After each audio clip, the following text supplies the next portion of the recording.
واللہ ما طلعت شمس ولا غربت. اب جس کے دل میں اللہ کی محبت ہوتی ہے اس کی کچھ نشانیاں ہوتی ہیں. پہلی نشانی ہوتی ہے اطاعت خداوندی.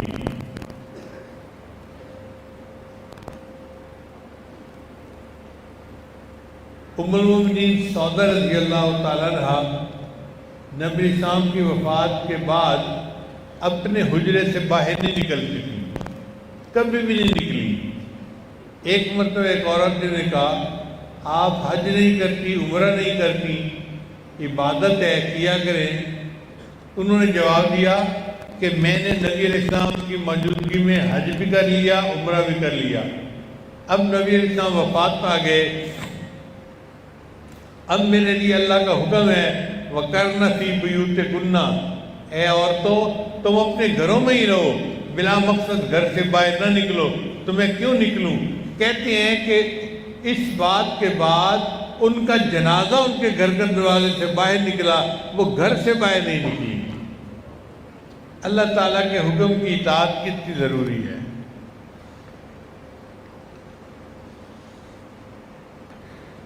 دوسری ہے محبوب کے نام پر اپنی جان بھی قربان کر دینا. اور واقعی جب محبت ہوتی ہے پھر جان کا نذرانہ پیش کرنا ایک آسان کام نظر آتا ہے.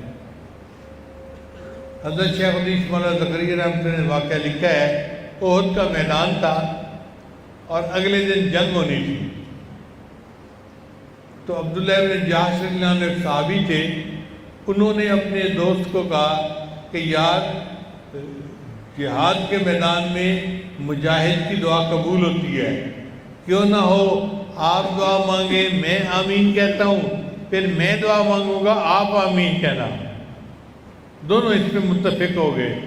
چنانچہ حضرت سعد نے دعا مانگی کہ یا اللہ کر میرا مقابلہ ایک بڑے دشمن کے ساتھ ہو، وہ مجھ پہ وار کرے میں اس پہ وار کروں، اے اللہ حتیٰ کہ میں اس کو تیرے راستے میں قتل کر دوں اور کفر کے سرغنے کو قتل کرنے کا اعزاز مجھے حاصل ہو. عبداللہ نے اس پر آمین کہی.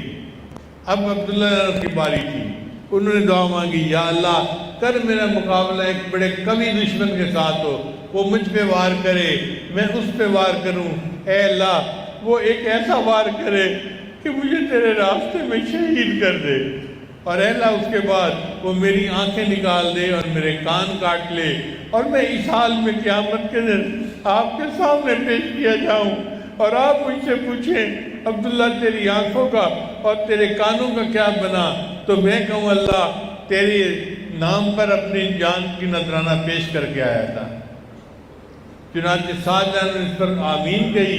اس کے بعد سعد نے فرمایا کرتے تھے کہ میرے دوست کی دعا میری دعا سے زیادہ بہتر تھی. تو بندے کا یہ حال ہوتا ہے کہ وہ اپنی جان کا نذرانہ اللہ کے نام پہ پیش کرنے کی تمنا کرتا ہے. تیسرا ہوتا ہے محبوب کے حکم پہ اپنے مال کو خرچ کر دینا. چنانچہ صحابہ کرام میں بہت سارے حضرات ایسے تھے جو اللہ کے راستے میں اپنا مال خرچ کر دیتے تھے. حضرت عمر رضی اللہ تعالیٰ عنہ نے نبی اسلام کے فرمانے پر اپنا آدھا مال خرچ کر دیا تھا، اور سیدنا صدیق اکبر نے اپنے گھر کا پورا مال خرچ کر دیا تھا. جب انہوں نے پورا مال خرچ کر لیا تو وہ نبی علیہ السلام کی خدمت میں اس طرح سے حاضر ہوئے کہ انہوں نے ایک کباب پہنی ہوئی تھی اور اس کے بٹن نہیں تھے، کانٹے کے ساتھ اس کے گریبان کو ملایا ہوا تھا. یہ تو بہت ہی غریب آدمی کوئی ایسا کرتا ہے کہ اس کو لگانے کے لیے بٹن ہی نہ ملیں اور وہ کانٹے سے اپنے گریبان کو جوڑ لیں.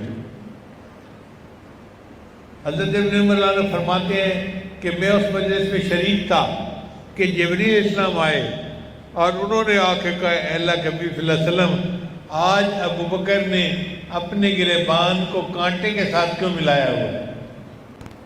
تو نبی اسلام نے فرمایا کہ انہوں نے اپنا سارا مال میرے اوپر خرچ کر دیا، دین کے لیے خرچ کر دیا، اور اب یہ پھٹی ہوئی کباب میں آئے اور کانٹے کے ساتھ اس کو انہوں نے ملا لیا تھا. تو جبریل صاحب نے فرمایا کہ اللہ رب العزت بہت خوش ہے ابو بکر کے اس عمل سے، اور اللہ تعالیٰ نے ابو بکر کو سلام بھیجے ہیں اور کہا ہے کہ جا کے ابو بکر سے پوچھو کیا یہ اس حال میں مجھ سے راضی ہے۔ یہ سننا تھا کہ سیدنا صدیق عنہ رو پڑے اور رو کر کہنے لگے میں اپنے اللہ سے ہر حال میں راضی ہوں۔